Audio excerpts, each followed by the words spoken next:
सालाबाद प्रमाणे यंदा देखील चंपाषष्ठी निमित्त सिन्नर तालुक्यातील मनेगावचं ग्रामदैवत असलेले खंडेराव महाराज यात्रा उत्सवाला आता सुरुवात झाली असून पहाटेच्या सुमारास खंडेराव महाराजांच्या मूर्तीला अभिषेक केल्यानंतर वाजत गाजत गावामधून खंडेराव महाराजांची पालखीसह कावडी मिरवणूक काढण्यात आली। यावेळी शालेय विद्यार्थिनींनी झांजचं प्रात्यक्षिक सादर केलं। येळकोट येळकोट जय मल्हारच्या जयघोषामध्ये मणेगावची यात्रा उत्सवाला सुरुवात झाली असून महाराष्ट्राच्या कानाकोपऱ्यातून या ठिकाणी भाविक यात्रेला हजेरी लावत असतात। सायंकाळी भव्य अशा 12 गाड्यांचं देखील आयोजन करण्यात आलं असून सकाळपासूनच भाविकांनी खंडेराव महाराजांच्या दर्शनाकरिता गर्दी बघावयास मिळत आहे।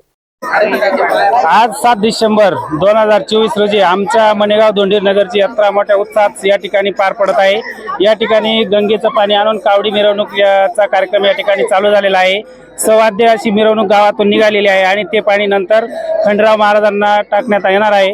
त्याच्यानंतर संध्याकाळी 12 गाडा ओढण्याचा कार्यक्रम होईल। त्याच्यानंतर तमाशाचा कार्यक्रम आहे आणि उद्या दुपारनंतर कुस्त्यांचा मोठा जंगी अशी स्पर्धा या ठिकाणी होणार आहे।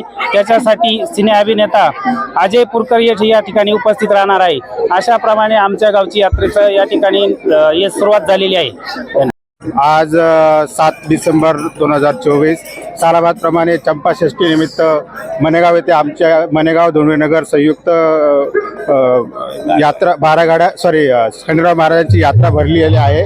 सकाळपासून आज मोठा माहोल जमा झालेला आहे आणि सर्वांप्रमाणे पालखी पूजन झालेले, मूर्तीचं पूजन, जलाभिषेक झालेला आहे आणि आताच या कावडी वगैरे निघालेला आहे। संध्याकाळी 12 गाड्यांचा कार्यक्रम असणार आहे आणि त्याबरोबर एक तमाशाचा एक लोकनाट्य तमाशा पण होणार आहे फ्रीमध्ये।